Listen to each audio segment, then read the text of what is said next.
నల్లమలలో ఒక పెద్ద ఇన్సిడెంట్ చేసి ఆయన్ని అటెన్షన్ డైవర్షన్ చేయడానికి చేశారు, అది వాస్తవం? లేదన్న, అట్లేం లేదు. మనం అప్పుడు ఒకటి బెటాలియన్ మీద ఒక యాక్షన్ చేయాలని ప్లాన్ చేసుకున్నాము. ఒకవేళ అది కాదు అనుకుంటే ఆల్టర్నేటివ్గా ఎస్పీ గారిది, ప్రధానం ఎస్పీ గారిది. అది కాకపోతే సెకండరీగా అది. అంటే మొత్తం విపరీతంగా నల్లమల మీద ఆపరేషన్ జరుగుతుంది కాబట్టి శత్రువు దృష్టి మళ్లించాలి. అంటే పల్లెటూర్లలోకి వచ్చి పూర్తిగా జంగిల్లో కుమ్మింగ్ స్టార్ట్ చేసిండు ఫారెస్ట్ లోపల. ఈ ఫారెస్ట్ వైపు ఉన్నటువంటి ఆపరేషన్ దృష్టిని అర్బనంలో కూడా దాడులు చేస్తారు అని చెప్పేసి దాని వైపు మళ్లించడం కోసమే అందులో భాగంగానే ఆ యాక్షన్స్ ప్లాన్ చేయడం. అటాక్ ప్లాన్ ఎవరిదండి? ఎవరెవరు పాల్గొన్నారు? మా స్టేట్ కమిటీదేనా. మీరు లేరు అందులో? మా స్టేట్ కమిటీదే ఉన్నాం. కానీ అందులో ఒక అమాయకుడు చనిపోయాడు కదా, బాధ అనిపించలేదు మీకు? ఒకరు కదన్నా, ఇద్దరు చనిపోయారు. ఇద్దరు వాస్తవంగా చాలా బాధాకరమైన అంశమే. ఎందుకంటే చదువుకుంటున్న ఇద్దరు పిల్లలు, వాళ్ళు ఆ సందర్భంలో అక్కడికి వచ్చేటువంటి సమయం కాదు, మధ్యాహ్నం టైం అది. మరి ఆ సమయంలో వాళ్ళు అక్కడికి ఎందుకు వచ్చినారో ఏమో తెలియదు. వాస్తవంగా ఆపరేషన్ సిస్టమ్ కూడా జనరల్గా మాకున్నటువంటి కొద్దిపాటి పరిజ్ఞానంతోన వాస్తవంగా అటువంటి ప్రాంతాన్ని ఎంచుకోవడం అనేది జరిగింది. వాస్తవంగా ఆ ప్రాంతం కాకుండా ఉంటే బాగుండేది. తర్వాత మీరు ఆ సమీక్షలో తప్పు ఒప్పుకుంటారా? క్షమాపణ చెప్పారు? క్షమాపణ చెప్పినాం, బహిరంగ స్టేట్మెంట్ ఇచ్చినాం. మా వైపు నుంచి జరిగినటువంటి తప్పిదాన్ని క్షమించాలని చెప్పిన 10 సార్లు మనం అడిగినాం. మా నుంచి జరిగిన, పార్టీ నుంచి జరిగినటువంటి తప్పిదాన్ని మన్నించాలని ఓపెన్ స్టేట్మెంట్ కూడా ఇచ్చినాం ఆ కుటుంబానికి. నల్లమల తర్వాత ఎటువైపు వెళ్ళారు మీరు? అన్నాక నల్లమల అనేటువంటిది 2006 చివరి భాగానికి దాదాపు ఖాళీ అయింది.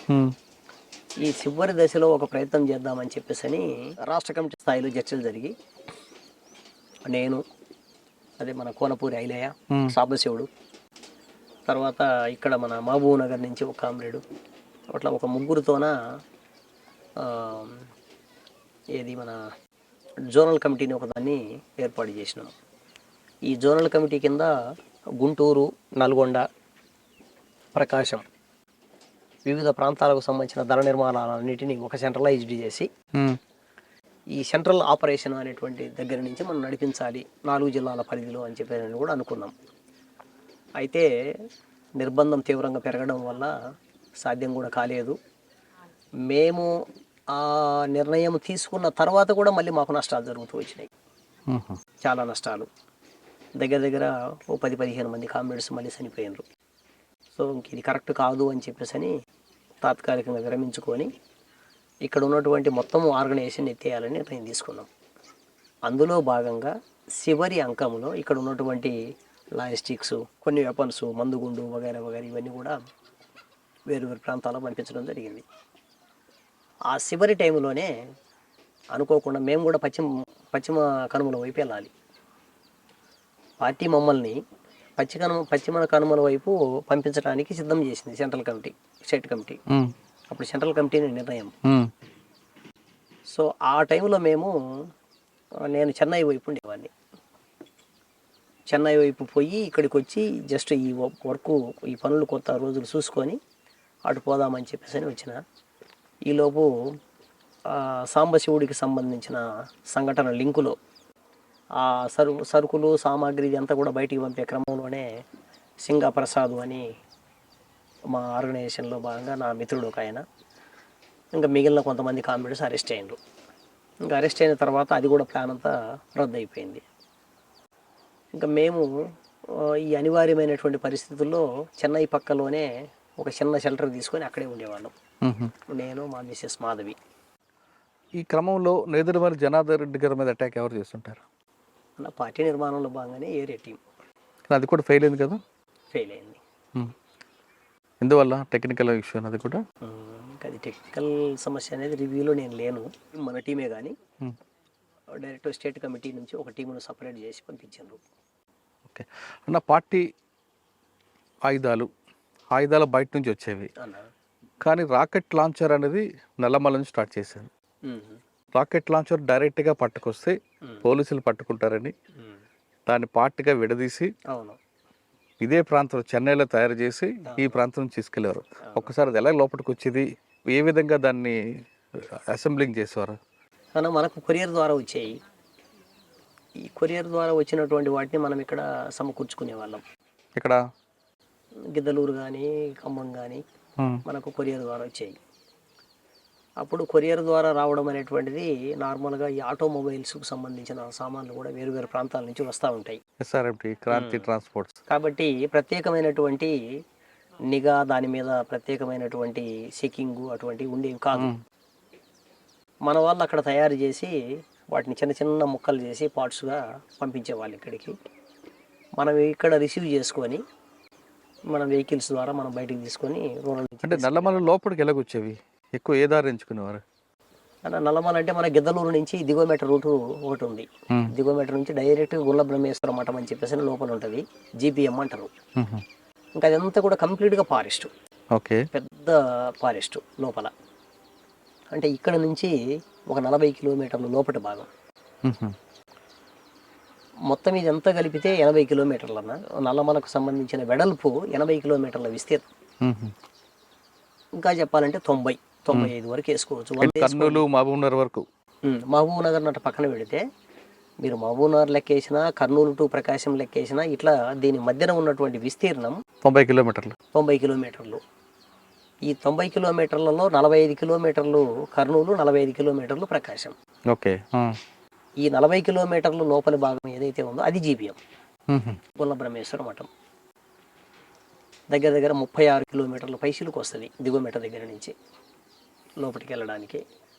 మనం అక్కడ ఒక రకంగా చెప్పాలంటే ఫారెస్ట్ డిపార్ట్మెంట్లో మన మిత్రులు ఉండేవాళ్ళు ఆ రోజుల్లో. ఎందుకంటే వాళ్ళంతా కూడా ఫారెస్ట్లోనే పనిచేసేవాళ్ళు.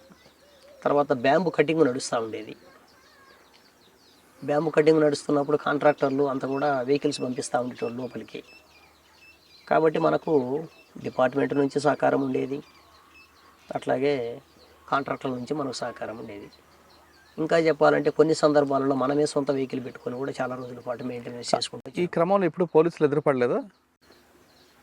పోలీసులు ఎదురుపడతారు. ఏం చెప్పేవారు వాళ్ళకి? ఎదురైతాయి. ఏం చెప్పేవారు? మెయింటెనెన్స్ చేసుకుంటూ వస్తారు. ఆపరేషన్ టీమ్స్ ఇవన్నీ ఆపరు. వాడు కుమ్మింగ్ కోసం వచ్చినటువంటి ఆపరేషన్ టీం ఏదైతే ఉందో వాళ్ళు ఈ వెహికల్ బ్యాంబ్ కటింగ్ కోసం వచ్చినటువంటి వెహికల్ను పెద్ద పట్టించుకోరు. అట్లా మనకు అవసరమైనటువంటి ఫుడ్ మెటీరియల్ కావచ్చు, రకరకాల లాజిస్టిక్స్ కావచ్చు, తర్వాత మనకు బయట నుంచి వచ్చినటువంటి పరికరాలు కావచ్చు, ఇవన్నీ కూడా అట్లే వచ్చాయి మనకు. ఎక్కువ భాగం ప్రకాశం జిల్లా వైపు నుంచి వచ్చేది. అంటే నలుమూలల నుంచి మనకు ఏ పక్కన సాధ్యమైతే ఆ పక్క నుంచి. అంటే నల్లమలకి రావాలంటే కర్నూలు, మహబూబ్ నగర్, ప్రకాశం. అదే పోలీసుకు సంబంధించినటువంటి దృష్టి ఏ పక్కన తక్కువ ఉంటే ఆ పక్క నుంచి మనం స్టార్ట్ చేసుకునేవాళ్ళం. ఎక్కువ దృష్టి ఎటువైపు ఉండేది? అంటే మనకు మేజర్ పార్ట్ మనకు రైలు సౌకర్యం ఉండేది ఇక్కడ. ఖమ్మం టు ఇట్లా ఇట్లా వెళ్తూ ఉండేది. సో మనకు సంబంధించినటువంటి వాళ్ళందరినీ కూడా మేజర్ పార్ట్ మనం అప్పట్లో ట్రైన్ ప్రయాణంలో భాగంగా ఇక్కడ బొగద అని ఒకటి స్టేషన్ ఉండేది. బొగదు అడవిలోనే ఉండేది. చలమ అని ఇంకోటి ఉంది. ఆ చలమ కానీ, గాజులపల్లి కానీ, బొగద కానీ, దిగోమెట కానీ, ఈ 4 స్టేషన్స్ అడవిలోనే ఉంటాయి. మనం ఏదో ఒక టైం జస్ట్ 10 నిమిషాలే కదా, జస్ట్ అట్లా ట్రైన్ ఆగుతుంది, మనకు ముందే పలాని చోట ఉన్నారు అని చెప్పేసి అనేది ఇన్ఫర్మేషన్ ఉంటుంది. కాబట్టి మన వాళ్ళు పోయి తీసుకొని బయటకు వచ్చేస్తారు. జస్ట్ 4 అడుగులు పక్కకు పోతే ఫారెస్ట్. కరెక్ట్. కానీ అన్ని ట్రైన్లు ఆగవు కదా, ఒక ప్యాసింజరే ఆగుతుంది కదా? లేదు, ఇక్కడ ఎక్స్ప్రెస్లు కూడా ఆగుతాయి. ఎందుకంటే వాటర్ సర్వీస్ చేసుకోవాలి.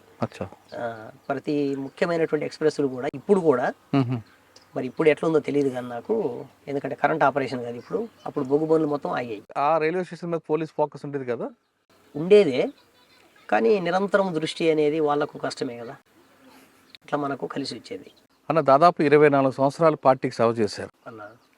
మీరు అసలు పోలీసులకు చిక్కడో అనేది ప్రచారం, అంత ఈజీగా ఎలా దొరికిపోయారు మీరు? ఈజీగా ఏం దొరకలేదన్న, చాలా కష్టపడ్డారు పోలీసు వాళ్ళు. ఎలా? వాస్తవంగా ఈజీగా ఏం దొరకలేదు. వాళ్ళ ఆపరేషన్ చాలా రోజుల నుంచి నడుస్తుంది. దగ్గర దగ్గర నాకు తెలిసి ఒక 5-6 నెలల కాలం నుంచి ఆపరేషన్ స్టార్ట్ చేసినారు వాళ్ళు.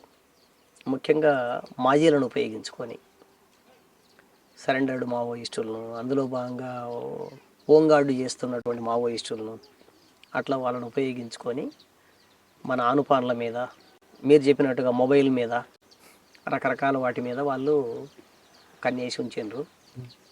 అందులో భాగంగా నేను మా మిస్సెస్ మాధవి ఇద్దరం అక్కడ చెన్నై పక్కన ఓ చోట ఇల్లు తీసుకొని అక్కడే ఉంటుంది. దగ్గర దగ్గర ఒక 2 months నుంచి అక్కడే ఉన్నాం, 2 or 3 months నుంచి. ఇంకా అడపా మనం అటు ఇటు మన వాళ్ళకు అవసరం కోసం కొద్ది ఫోన్లు నడుస్తూ ఉండేవి. ఈ క్రమంలో వాళ్ళు చాలా పకడ్బందీగానే దాన్ని ప్లాన్ చేసుకున్నారు.